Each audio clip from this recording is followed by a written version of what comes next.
Okay, well, I've spoken to the hospital. Andrea has a broken rib and muscle damage to her upper arm. They're going to keep her unconscious for a while to reduce the trauma, but she should be okay. Well, I'll go and see her as soon as she's well enough to take visitors. Will you find out when that's likely to be? Right. How's Jason? Has anyone spoken to him? I haven't seen him since yesterday. He seemed to be all right after Robert's death. I don't think the shock has hit him yet.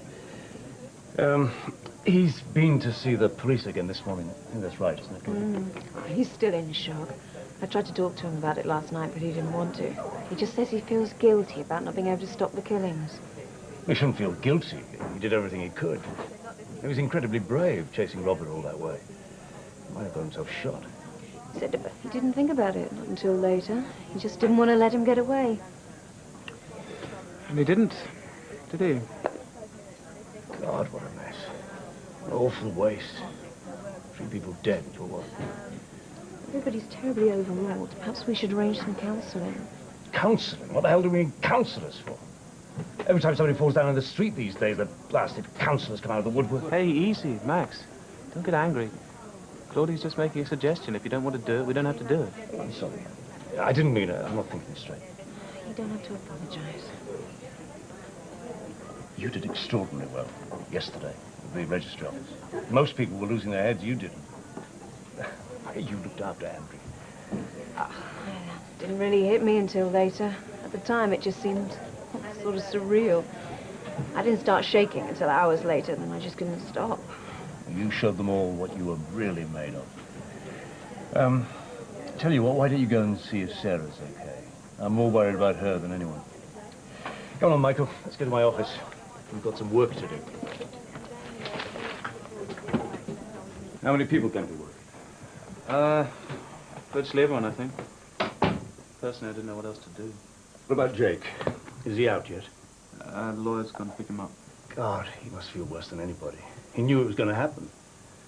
He tried to tell them. Why didn't the police take him seriously? Would you, in their position? I don't know if I would. Well, there's bound to be an inquiry. In the meantime, we're going to put the show out. You're going to do the show? We missed last night's. I'm not going to miss tonight's. It's what they would have wanted. Believe me, Michael, it's not what I want.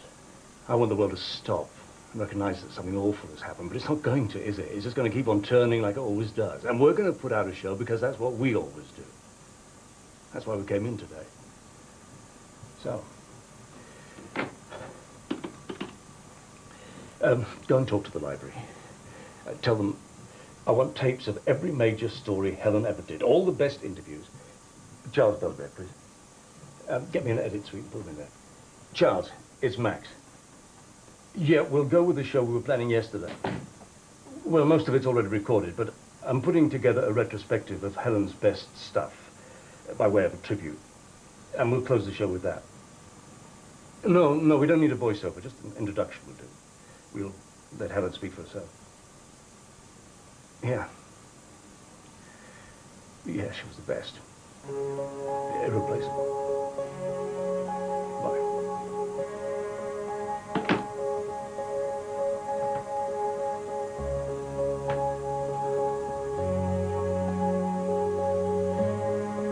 I think Max was quite surprised everybody came in. Well, you'll feel better here. You okay? I think so. I'm not sure.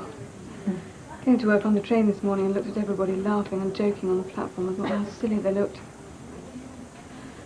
I can't believe it's real. I know what you mean.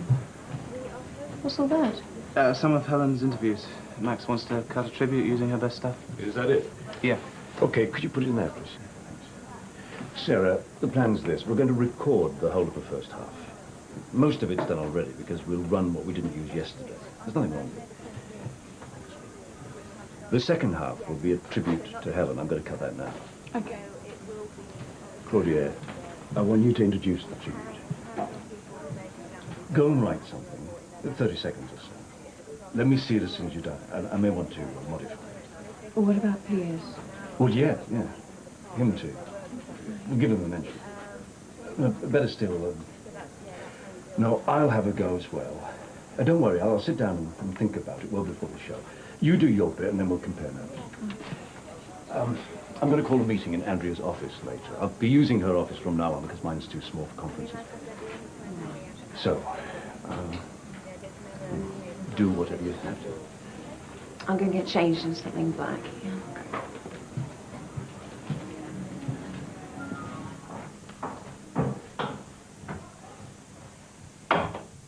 Millie. Thank God you're back. They had to let me out eventually. Eddie, the lawyer, came to get me out. He's a real nice guy.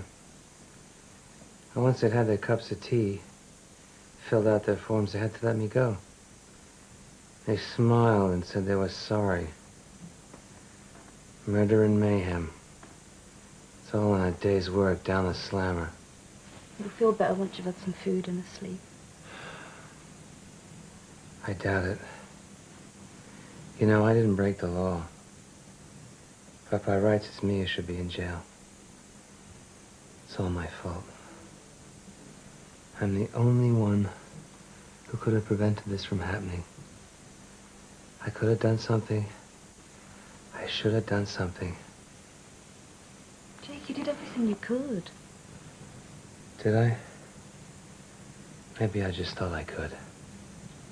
Rush to the rescue like a musketeer. Be a hero. I won't let you blame yourself. You risked your life for Helen. I just keep going over and over it all over again. I should have done something. I should have told the police. I should have told Max or somebody instead of doing it on my own. I should have done everything 100 different ways. Look, Helen told the police. They said there was nothing they could do. So there was nothing you could do either. Robert was just crazy. He found a way to kill Helen somehow. Not unless I killed him first, that is. I won't let you talk like that, Jake. You mustn't blame yourself. Oh, Millie. What are we gonna do? We're going to have to do some fast thinking. The fact is, the show must go on.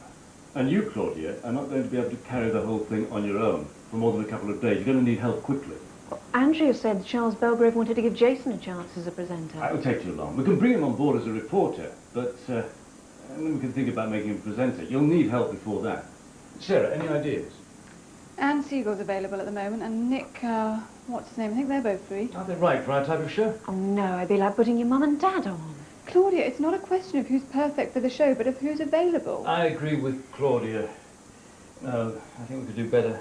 We could get a big-name star for a short time while we sort things out. You got anybody in mind? How about Johnny Depp? Too high profile. If everything focuses on personality rather than the show, then we're left with having to clear up the pieces after him. And ideally, we need somebody who's going to stay with us. I don't think it's going to be too difficult to get a good professional who will stay. We could always phone Los Angeles and get Valentine back on the next plane. No. This is an emergency. You can't let personalities get in the way. Personality has got nothing to do with it. I can't work with him under any circumstances. I'm afraid you can't win, because if he comes, I'm going. Claudia, we're doing professional work here. You've got to set aside your personal antipathy for the good of the show. I'm sorry, Max. I won't do it even now. I can't work with him either, Max. I just don't think I could handle it after what's happened here. You'd lose me as well. Anyway, I don't see the point in bringing Valentine back. He's much more used to us over there than he would be here. Good point. All right, then. But who are we going to hire? We haven't got all day to think about it.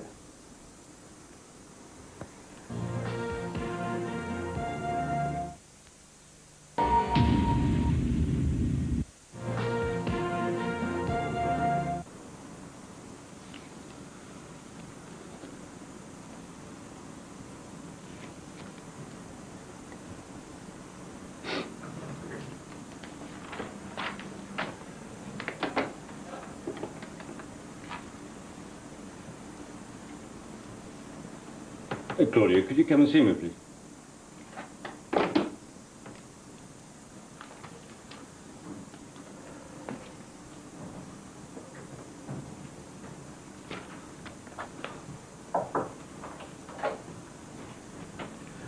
I've cut a 10-minute tape of Helen's best stuff.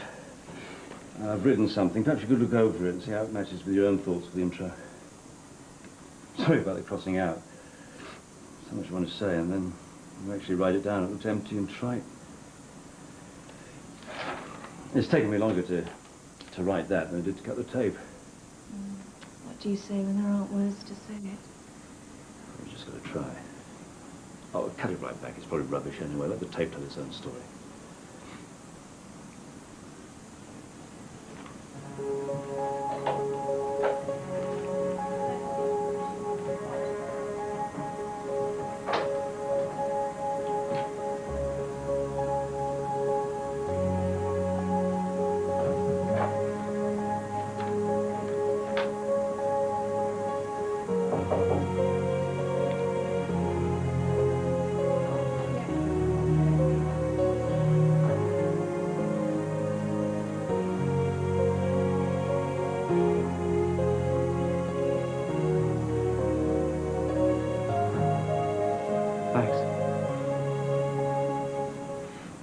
I've got messages of condolence and tributes coming in. What do you want to do with them?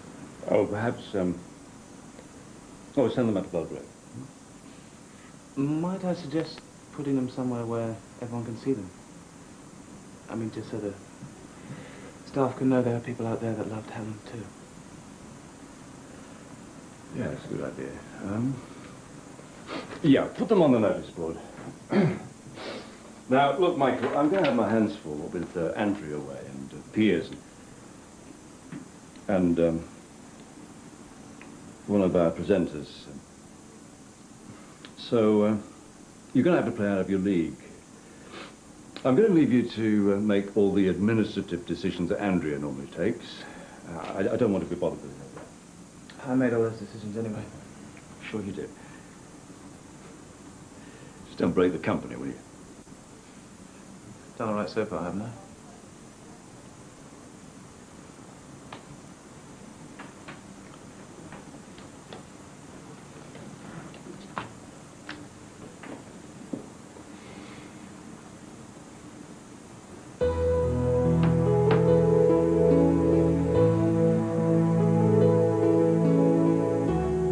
Just wish we'd talked, you know. We would have been friends in time, Helen and I. Maybe it just wasn't meant to be. I could have made it happen. I just wanted to explain to her why I'd had that affair when we were married, but the time was never right. It's too late for that now. Ah, the things I should have said. I just wanted to explain. You should have known. We should have talked about it. Now, the thing is, we were friends way before we were married. Now, I remember back in '72 when I first came to this country. I was working out of Buffalo, New York, Channel 7, WKBW. Ah, she was a fresh-faced kid, just a trainee, really. Used to go drinking in those all-night bars up in Covent Garden when it was still a marketplace. The great thing is that we were friends before we were married. I'm gonna miss her, Mill. More than words can say. It's a selfish thing, but Helen knew a part of me that no one else ever will. I liked her father, too. Her mother had died the year before, and they were both real cut up about it. Don't think the old man ever got over it. But I got on with him real well. Funny thing is, the day I split up with Helen, we never saw each other again. But he's still alive, though. Maybe I should look him up.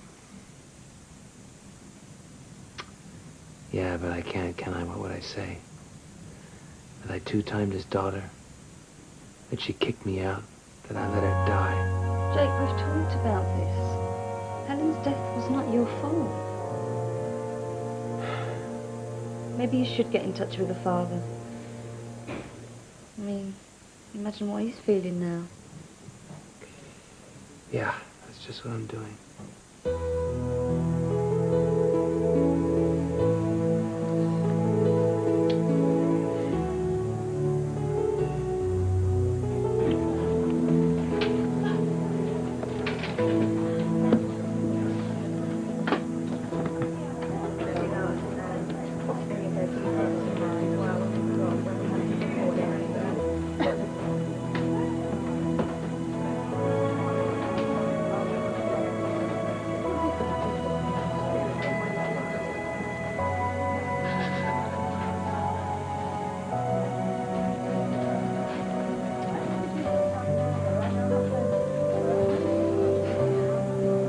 She really was lovely, wasn't she?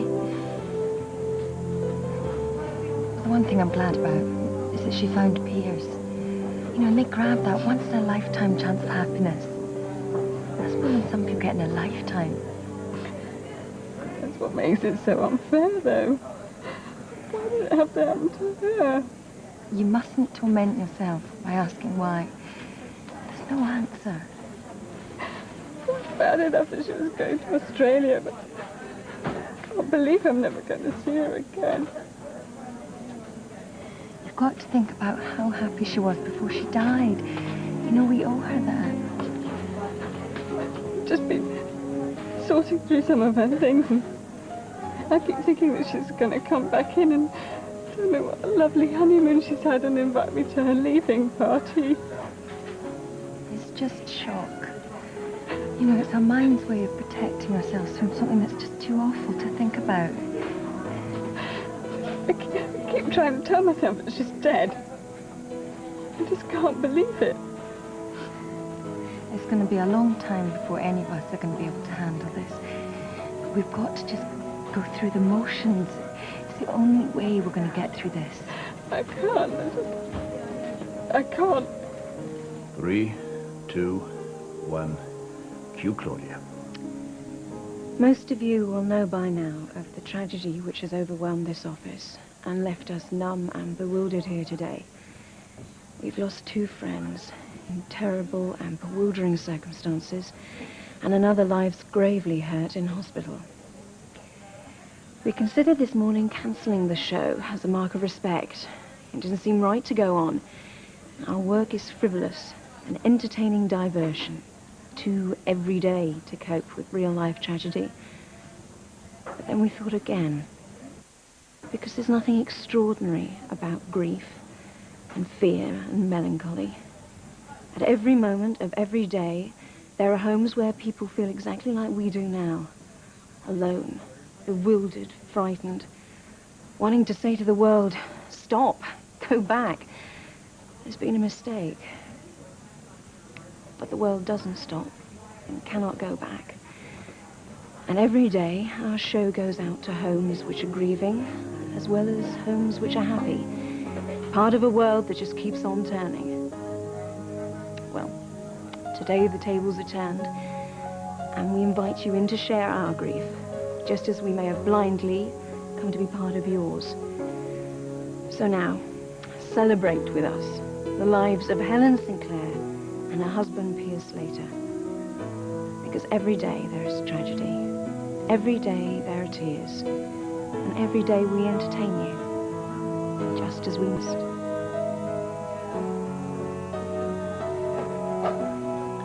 And cue Helen.